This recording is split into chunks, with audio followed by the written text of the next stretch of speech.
वक्त है देश दुनिया की बड़ी खबरों को फटाफट अंदाज में जानने का। सबसे पहले आइए देखते हैं आज की बड़ी खबरें देश टॉप 10 में। सुप्रीम कोर्ट के chief justice B R Gavai ने मॉरिशस में दिया बड़ा संदेश। कहा, भारत में कानून का राज है, भारत कानून से चलता है, बुलडोजर से नहीं।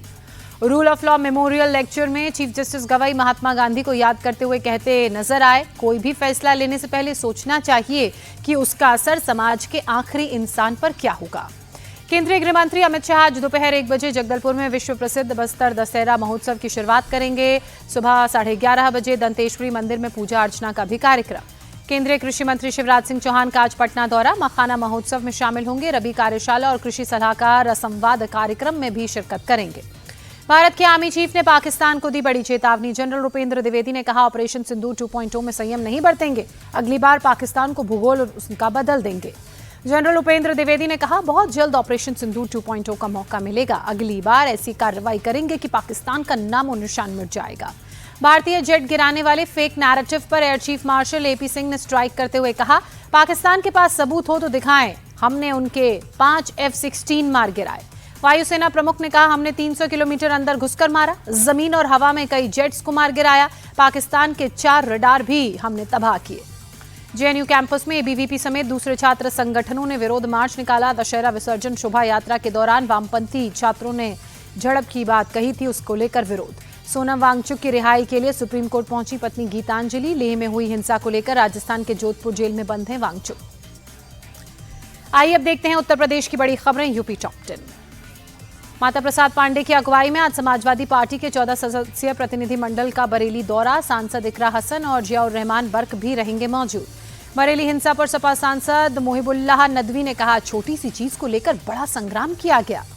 मोहिबुल्लाह नदवी ने यूपी पुलिस पर असंवैधानिक तरीके से कार्रवाई का भी आरोप लगाते हुए कहा, बीजेपी की सरकारें दलित और मुसलमानों के खिलाफ काम करती हैं। बीजेपी के पूर्व विधायक संगीत सोम ने कहा, आई लव मोहम्मद से एतराज नहीं, लेकिन इससे पहले भारत माता की जय और वंदे मातरम कहना भी जरूरी। यूपी के मुजफ्फरनगर में पुलिस के साथ मुठभेड़ में 1 लाख का इनामी बदमाश मेहताब ढेर, लूट, चोरी और डकैती के 2 दर्जन से ज्यादा केस थे दर्ज। यूपी के मेरठ में लोहिया नगर के आदिल मर्डर का आरोपी जुलकमर पकड़ा गया। दोनों पैर में गोली लगने से जुलकमर घायल हुआ। आदिल की हत्या के बाद फरार चल रहे जुलकमर और उसके साथी हमजा की पुलिस के साथ मुठभेड़ हुई, हमजा मौके से फरार हुआ। वाराणसी के मदनपुरा में प्राचीन हनुमान मंदिर के पुजारी को हनुमान चालीसा पाठ बंद करने की धमकी। पुलिस ने सीसीटीवी सामने आने के बाद एफआईआर दर्ज की। बुलंदशहर में कचहरी परिषद में दिन दहाड़े हत्या मामले में वांटेड बदमाश के साथ पुलिस की मुठभेड़। जवाबी कार्रवाई में बदमाश घायल, पुलिस ने किया गिरफ्तार। नोएडा में एक घर में आग लगने से परिवार के 5 सदस्य झुलसे, सभी को इलाज के लिए अस्पताल में भर्ती कराया गया। अब चुनावी राज्य बिहार की खबरें आपको बताते हैं बिहार टॉप 10 में।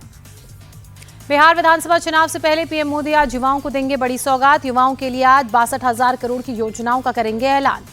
पीएम मोदी आज दिल्ली के विज्ञान भवन में सुबह 11 बजे बिहार के युवाओं से संवाद करेंगे। ऐतिहासिक पीएम सेतु स्कीम का भी शुभारंभ करेंगे।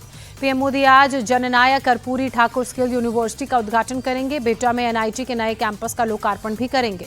मुख्य चुनाव आयुक्त ज्ञानेश कुमार का आज पटना दौरा। चुनाव आयोग की टीम अगले 2 दिनों तक बिहार विधानसभा चुनाव की तैयारियों की करेगी समीक्षा। बिहार चुनाव को लेकर आज पटना में बीजेपी चुनाव समिति की बैठक। चुनाव प्रभारी धर्मेंद्र प्रधान समेत कई नेता होंगे शामिल। पटना की तर्ज पर मुंगेर में बनेगा marine drive. CM Nitish Kumar Jamalpur में मुंगेर से सुल्तानगंज तक गंगा मरीन ड्राइव की करेंगे शिलान्यास। सीएम नीतीश कुमार जमालपुर में 250 करोड़ की लागत से मदर डेयरी के मिल्क प्रोसेसिंग प्लांट का भी शिलान्यास करेंगे। सम्राट चौधरी, ललन सिंह, एसपी सिंह बघेल और जॉर्ज कुरियन मौजूद रहेंगे।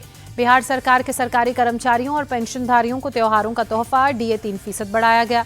एक सवाल के जवाब में बोले पशुपति पारस, अगर चिराग पासवान मुख्यमंत्री बन जाएं तो हमें खुशी ही होगी। हमारे परिवार के सदस्य हैं, लेकिन फैसला तो जनता करेगी। जगत गुरु शंकराचार्य स्वामी अभिमुक्तेश्वरानंद सरस्वती ने बिहार की राजनीति में नया रंग लाया। कहा, बिहार की सभी सीट पर निर्दलीय गौरक्षक उम्मीदवार उतारेंगे। बाकी राज्यों की खबरें आइए देखते हैं राज्य टॉप 10 में। दिल्ली के रोहिणी में बीती रात पकड़ा गया एक चोर, लोगों ने की जमकर पिटाई, पुलिस के हवाले किया। गुजरात के वापी में कई गोदाम में आग लगी, आसमान में धू धू कर उठी लपटें, बड़े पैमाने पर नुकसान की आशंका। दिल्ली के नजफगढ़ इलाके में सीसीटीवी में हादसा कैद हुआ। बेकाबू डीटीसी की बस ने 5 गाड़ियों को टक्कर मारी। राजस्थान में कफ सिरफ का बढ़ता कहर, सीकर के 2 बच्चे जयपुर के जेके लोन अस्पताल में आईसीयू में भर्ती, अब तक 3 बच्चों की मौत। मध्य प्रदेश के छिंदवाड़ा में भी 9 बच्चों की मौत के मामले में एक्शन। स्वास्थ्य विभाग का जबलपुर के दवा डिस्ट्रीब्यूटर पर रेड का आदेश। जबलपुर से मंगाई गई सिरप पर कार्रवाई। बिहार के डिप्टी सीएम विजय सिन्हा का आरोप, राहुल गांधी देश को बदनाम और कमजोर करने वाली राजनीति के युवराज हैं। जेडीयू नेता केसी त्यागी का राहुल गांधी को जवाब, कहा लोकतंत्र को खतरे में सिर्फ उनकी दादी ने डाला, इतिहास से सबक लें राहुल। प्रशांत किशोर की पार्टी जनसुराज की स्थापना के 1 साल पूरे। स्थापना दिवस के मौके पर दोपहर 1 बजे पार्टी कार्यकर्ताओं के लिए जारी कर सकते हैं संकल्प पत्र। हरियाणा के फरीदाबाद में पुलिस के सामने ही एक दुकानदार की हत्या, हमलावर ने चाकू कूटकर मार डाला। राजस्थान के डीडवाना में ड्राइवरों की गुंडागर्दी। मगलाना टोल पर बैरियर तोड़कर 15 गाड़ियां निकली।